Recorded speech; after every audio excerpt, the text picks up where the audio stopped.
Благодарам. Почитувана колешке, навистина не очекува во последна таква година за јаболката да се јавите и да говорите дека добро им било на производителите на јаболки во Ресен. Покатастрофална година не постоела за ресенчани. Имам и јас пријатели таму. А инаку за субвенциите, ако таа мерка не ја воведеше ВМРО ДПМН, ако чекаше на СДСМ, земјоделците никој пат немаше да видат субвенции. За сега вие да се фалите дека сте исплаќали субвенции. Кога ВМРО ДПМН ја воведе мерката за субвенционирање на производството во земјоделието, вие тоа што нарекувавте земјоделско-селанска влада.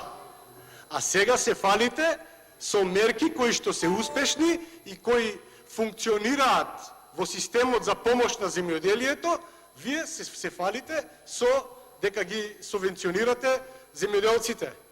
Да ве подсетам дека за последните 2 години субвенциите не се исплатени над 40% кон земјоделците. Ви благодарам. Благодарам. Реплика пратеникот Митрески Јован.